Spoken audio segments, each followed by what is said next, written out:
Hey guys, hello and welcome to another episode of WTF is Founders Office. So far, we've been having conversations with other folks who are working in the Founders Office role or who previously worked in the Founders Office roles. And in today's episode, I've got with me Kushal Dhinoja. Kushal is currently working at Beepkart. Kushal has a very interesting journey and he has worked in previously other Founders Office roles as well. And he's recently moved to a more specialized role after having worked in the founders office roles for a couple of years. So without further ado, I would like to hand it over to Kushal to give a brief introduction about himself to the audience. But firstly, a very warm welcome to Kushal. Thank you so much again for taking time out on a Saturday. I know you had other plans as well. So really appreciate you making time for this. I'm happy to be here. It's great. Awesome. Awesome. Kushal, why don't we go ahead and start with a brief introduction? Yeah. So I'll give you a very quick introduction and I'll keep this a little bit more towards the professional side because I think that's what the audience wants to know. So I graduated from IIT-Bombay in 2022. And right after graduation, I joined a consulting firm, which is called IQVIA. And there I worked on different types of consulting projects where we help different companies, very problems ranging from very small problems to very huge problems that they were facing. And I took an exit from consulting and went into the founder's office.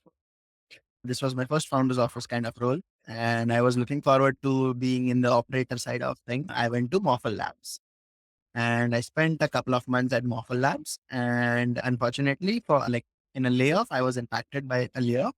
Mhm. And post that, I joined. I again had to I wanted to have some operator experience, and this was not a very good opportunity for me. It was just a few months. So then again went to another founder's office role at the startup called Beepkart, and it's basically into used two wheelers. We can dig a little deeper into that in maybe Yeah. in the next part of the conversation. But I've been there like around a year now. So Mhm. in May, I'll be completing a year. And while being in the founder's office role, I have now progressed towards like थोड़ा specialization की side जा रहा हूँ. That is towards more focused product role. Got it. So Got it. that is in short my journey so far right after graduation.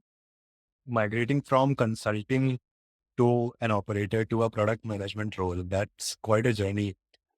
Just picking your brains, if I were to ask you out of these three domains, consulting, founder's office, product, which has been the most favorite for you? Oh, actually, I cannot compare because all three have their ups and downs. Mhm. So mostly in consulting, it's like very pressure situations because you are obviously dealing with external clients. Yeah. The working hours and everything is a little bit off in consulting, like than other roles. But on the other hand, you get to solve very interesting problems in consulting Yeah. and in different domains. One may be into a GTM strategy, one may be into a profitability problem statement or something like that. So that is a great thing. While in the founder's office role, you get to actually make things happen. You are not just a strategy kind of a person. You are a go-to person for each and everything. Mm. So that kind of experience is like good in founder's office. While in product, you are like on the backside of the things, seeing how users are reacting with your product and making improvements to that. And while achieving some business goals. Yeah. So that is like a kind of a chill role while making a huge impact. So Mm. all three have their like ups and downs. I see. I see. Could you help us understand from the perspective of a founder's office guy, what does their typical day to day look like? Yeah. What are the challenges? What projects or what tasks do you get to work on? Yeah. So I would divide this into two categories basically. One is a very established startup, let's say Series C funded or D funded startup, and one is a little early stage seed or Series A funded startup. So the roles and responsibilities would be different in both these kinds of startups. Absolutely. I have worked in seed, but I have also interacted with people who are in the founder's office of a very late stage company. Now, basically, the seed or Series A stage companies have not yet achieved the product market fit. So you are constantly experimenting with a lot of things. And there you are given very hefty problem statements like, this is not happening. Okay, tomorrow we'll need to solve it. And we solve it like in 3 days, 4 days time, and that's it. So those kinds of smaller problem statements come very often in the Series A kind of companies. While in late stage companies, which are the founder's office role is more towards strategy for long term strategy. Let's say in 1 year time, we want to achieve this. What are the things that we want to do, and slowly and systematically executing them on behalf of the founder. Now talking about day to day, it's like series like early stage companies ka founders office role contains smaller problem statements day to day. Like every week we have one or two more problem statements. So this is that, and a few longer term problem statements. While in late stage companies, more of longer term problem statements and less of short term problem statements. Got it. And you had a chance to work on both long term and short term. So my experience is currently limited to short-term problem statements as well as long-term problem statements, but I've been into like early stage companies more, seed and series A. Got it. Leaning a little bit more towards what has been your biggest learning in these roles so far, because our audience would love to understand. Most of the folks are in that journey where they are trying to evaluate whether or not to go for a role like a founder's office or whether a generalist role is a good fit for them. So, talking about learnings, if you could recollect anything top of your mind. Top What of mind, the first thing is like the variety of problem statements inside a single organization that you work with. Well, let's say in 1 month's time, I have been working on marketing problem statements. I've been working on profitability problem statements. I'm working on supply, demand, a lot of different things. And like all these problem statements are very crucial to fix. Yeah. And it's not like कि कुछ भी कर रहे हो. It's very defined problem statements. And this is, I'll say, the crux of it. Got it. Yeah, you have the exposure of working with multiple different teams, multiple different projects. Right. You get a flavor of how a business is built. I Exactly. think, yeah, that's the biggest learning for me as well. Like completely. And the second thing about this is like you get to interact with all of the organization. It's not like you are working on a desk and doing your job. You are maintaining all the stakeholders of the organization, just a founder does. So anyone wanting to actually switch to a founder kind of a role, this kind of an experience would be very beneficial. And like from what I've seen, founders office folks have a very huge responsibility on them. But with responsibility, they are given so many like free hands, basically. If I want to do something, if I want to experiment with some product, A/B test something, I'm given a very free hand. Yeah, okay, you do whatever you want. First is you should have a why for it. You should know how to execute it. And once executed, you should be able to conclude that is this a success or a failure. Other than that, nothing is asked. Like that kind of a freedom, it's a plus point of a founder's office role. Definitely. But yeah. And I think for that, you also have to build that rapport with your founder. You have to earn that trust that you are someone who can, even if you've been given that budget to run a project, you will most likely conclude that project and have a definitive answer to whether or not you want to continue with that. And And usually depends on your dynamics with the founder because you will be directly working, not reporting, working with the founder. yeah. Or technically it will be reporting, but you'll be practically working with the founder in the capacity of the founder. Right. So if let's say your thought process and the founder's thought process are very similar, then it will be a hell of a journey, matlab, alag level. Yeah. Otherwise, it would be a problematic journey throughout. Yeah, that alignment does take time. Yeah. Yeah, it takes 5-6 months to get to know each other. But then once he starts trusting you, then it's like you said, it's a whole different level of learning altogether. For Kushal, from these episodes, we're starting to think about introducing a new section called Rapid Fire. Okay. We have a few fun questions to discuss with you. Okay. And you'll try and say whatever the first thought that comes to your mind. ठीक है. Nice. Few straightforward questions. Let's see how that goes. Let's see. All right. So the first one is, like we were discussing earlier today as well, founders office role is so unique and different that there is no clear-cut answer to what typically would be the founder's office responsibility. But from your experience, what's one of the major misconception that often gets floated around in the founder's office role? The biggest that you've heard. Oh, one thing is a lot of people praise the founder's office role that you are like the boss around here. You won't have to do something with your own hands. But in the end, the founder's office folks are the ones who are doing like making pivots, analyzing all the data, writing SQL queries, anything and everything that you want. It's you who has to do it. Once you have established that you are able to do it, then you can pass it on to the next teams that this is how you do it. But Yes. first time it is like the founder's office folks who do things. Right. The founder's office is not equal to founder. You have to do things, get your hands dirty, do it yourself, and then hand it over to. Exactly. Because the founders also expect you to be into the tech or whatever you are doing very deep. Mm. So you should know whatever exactly you are telling people to do Mm. before you tell them. Cool. Okay. Moving on to the next question. One project in the founder's office roles, be it here, be it in your previous organization, that pushed you out of your comfort zone, like where you had to completely reimagine how you have previously been thinking about problems. Okay.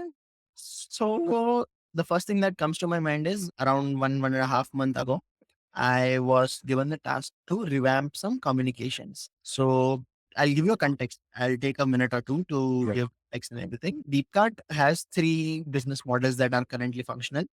The first one is a full stack model where we procure two-wheelers, used two-wheelers, we refurbish them and sell through our website, online channels and offline channels. The second is an auction model. We have seller leads, we auction these vehicles and get the best price for them by some third party vendors. Okay. And third one is a marketplace model where buyers and seller can directly communicate with each other, just like OLX. So every kind of possibility we offer. Got it. Yeah. Now, these new two models, the auction and the marketplace models, were introduced very recently. And all of our communications were more focused towards full stack POV. And the team actually felt the need to refactor all the communications and basically revamp everything so that we are aligned with our goals and objectives. So this particular task I was heading, and in this I blew my brains out because there are so many clashes. There are so many things that are like, okay, if this does not go to auction, then where does it go? For example, there are some hierarchies, some rules that are being followed, how to communicate on those rules and all. So this was a brainstorming session to begin with. And post that also, the communications that you're designing, you need to keep a very good check on what the message is being sent and how the message is being sent. So this was like a very challenging task for me. So being from a tech background, I'm like very straightforward. Okay, this is this. Okay, that's all right. But the marketing team intervenes, says, okay, we need to position this in such a way that the customer feels a sense of responsibility, for example, feels a sense of urgency, basically, or something like that. So this was one of the best projects I had at Beepkart. Amazing. Yeah. And I completely resonated with your experience that a lot of the times we have to think from a second order, third order repercussions or consequences that our decisions could have had. Like you said, if it doesn't go to auction, then where will it go? Right. Then subsequently, you have to test out all the edge cases, imagine what all scenarios could happen, and then have an answer, be able to forecast or be able to predict what's going to happen and be ready for it. I think that's Right. the most, and if someone enjoys that critical thinking, then they would definitely dig this role. Okay. I think one of my questions was going to be about, if not founder's office, then which role, but I think we already have an answer to that. So one thing that I would like to know, okay, a founder's office guy is exposed to sales, marketing, operation, product in your case. Why product? Why not any other domain for Kushal? Oh, so this is like a kind of a personal thing. But while being in operations, so founder's office is a lot of operations. Right. I figured out that operations is what I have a hang of. I can, but it's not something that I would not like to be involved a lot. Okay. If I set up a process, then I don't want to be involved in those things. I should have a team to actually support me in those operations, day to day operations. So with that mindset and intent, I actually had some conversations with the team and all. So there it was found that there is a product requirement that we are having, which is at the time I joined the product function, it was like a small charter at that time. So I slowly started taking responsibilities in that charter and developed into the product role. So I think that is the answer to that question. Got it. But let's say if you had a team in your operations department, right? If you had a couple of guys to be able to delegate. So let's say you were the brains who were strategizing everything. Would it have been a different decision if you had a team of your own that you could probably delegate tasks to and be the strategic part of it, and the execution would be handled by someone else? Yeah, again, coming to this is very org dependent. So this strategizing in our org is done by product managers. Okay. So basically, product managers come up with the products come up with the strategy, more or less a GTM strategy. Also, the product managers come up with, along with the founders and some different other folks. So this very much depends on org to org. So in my organization, I was getting a mix of everything in a product manager kind of role. Someone might have to choose between a specialization in operations or specialization in product. So Understood. again, specialization arrives in little late stage companies. So you are given Right. a specific vertical to head. Absolutely. And I've seen that even in founders office, people have a founders office hyphen strategy, founders office. Yeah, exactly. So Exactly. one of the common questions that folks that are preparing for these roles often have is, what is that in the resume that gets shortlisted for a founders office role? Because a lot of these folks are just graduating out of college Hmm. and still trying to learn what's the art of making resume. What is your one or two key takeaways that this is how you should prepare your Okay. resume to get shortlisted? Right out of college, founders office roles are typically difficult to get. Some premier institutions might have a better chance at like getting a founders office role. Otherwise, it is a very difficult job. Yeah. But now, if you have worked in any organization in sales, marketing, something for let's say 2 to 3 years, in that case, there is a office role opening. Or if you have spent time in IB or consulting, Yeah. so these are like very good entry paths to founders office roles. And I would say consulting is one of the major roles because it's very similar to founders office, but with different organizations. Absolutely. Yeah. Yeah. Consulting, you have to strategize everything and you have to give recommendations pretty much like a founders office guide. Exactly. Exactly. Mm. So now coming to the resume. So Mm. in your resume, either of these three experiences you can mention. And Mm. on top of this, there are some spike points. Yeah. So basically, every shortlisting is done basis some spike points. Someone has achieved something in sports, someone has had a position of responsibility, which is very used, or someone was a general secretary or something like that in their college, plus some work experience, for example, internship experience or work experience. So everything is like in terms of spike points, and the more you have, the better. And post this, one more thing that is like in the resume that you should have is a very clear resume.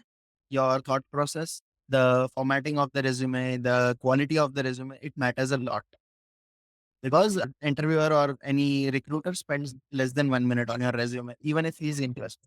So these are some key pointers. But the main thing is you should be either consulting or IB or something, or have 2 to 3 years of experience in some very good startup or something, specialized function. Absolutely. I 100% agreed with that. And even if I'm hiring for a founders office role, as much as I would want to have a conversation with practically every folk that reaches out to me, it becomes, it's a matter of time. It's a matter of limited bandwidth. I have to quickly glance through the resume. And like you said, those spikes should be very clearly highlighted. The formatting plays an incredible role that people often, ignore about in a resume. So Right. that's a very key insight that I would like to, again, highlight to our folks. But yeah, so one piece of advice to the folks out there who are looking to get into a founder's office role, let's say I don't come from consulting, I don't come from IB. So should I work at a startup for a few years and then look for a founder's office role? Should I go for an internship? What would be your takeaway? These days, so typically around 2022, founders office roles were very limited because at that time there was no hype or anything, any requirement as such. But these days it is like quite hype. Most of the startups that you see will have some or the other founders office folks. Right. So with that in mind, there are lots and lots of internships being opened up at different startups. So if you don't have any relevant experience like consulting, IB or something, you could give it a shot, like going to the founder's office intern kind of thing, and then converting to a full-time founder's office person. And if you don't want to do that, I would recommend you spend some time at a startup. So this happened with my brother. So he was previously product analyst, and he was into like a product role than a founder's office role. So he had a chat with the founder who had worked in the company for 6 months internship and got the associate product manager kind of a role. While this was open, the other one would have been a founder's office role, like the possibility. So Wow. both of these work, but like it totally depends upon you how much risk you want to take. Because Mm. while an internship, so switching from a full time to an internship kind of a role, it might be challenging or difficult. So you might want to take a easier path. But kudos to your brother that he had the courage to be able to go from having a full time job to doing an internship. And whoever asks me this question, how do I move from a full time role to an internship? I'm like, why not? If you really want to get into a particular domain, if you're really excited by that job, that responsibilities, then why not take an internship? Definitely. Unpaid Yeah. internship also they should take, I think, if it Right. is the right organization. Yeah. And if their personal circumstances allow, then Yes. yes. Yeah, definitely. Right. Also one thing. Yeah, So I think this was remaining, but I'll just give one advice to all the folks that definitely. Yeah. founder's office role is not for everyone. True. If you want to do something, want to explore, you will have to like have faith in it and jump in the ship. If you are afraid of longer working hours, Saturday to काम नहीं करना है and all. So founder's office role would be a kind of a difficult role for you because it has its pros and cons as discussed earlier. True. Just before going into the founder's office role, talk with the founder, talk with the team, whatever, and what are the expectations set. So accordingly, you can take an informed decision. So, guys, if you are not 100% committed to the idea that the startup is pursuing, or if you want a work life balance, probably founder's office is not something that you would want to consider right now. Maybe later down the line, but because it does require the grind, you have to act like a founder himself. And So, and at least in the beginning, while you are on the operation side, you'll have to work a lot. yeah. So, Yeah. awesome. Yeah, that was a fantastic piece of advice, Kushan. Absolutely loved digging your brain, Kushan. It's a pleasure to speaking with someone as smart and intelligent like you. It was a real pleasure speaking with you. Yeah. And in case our audience wants to reach out to you, would LinkedIn be a correct medium? Should I leave your LinkedIn down? Yes, that would be best. Perfect. Perfect. Thank you so much, Kushal. Stay in touch. Fantastic speaking with you, and all the very best to our audience who's preparing for these roles. You can reach out to us and help you prepare for these roles. Yes, definitely. Well, All right. all right. Cheers, Kushal. See you around. All the best, Rajat. Thanks, man. Take care. Thank you. Chalo. Bye bye.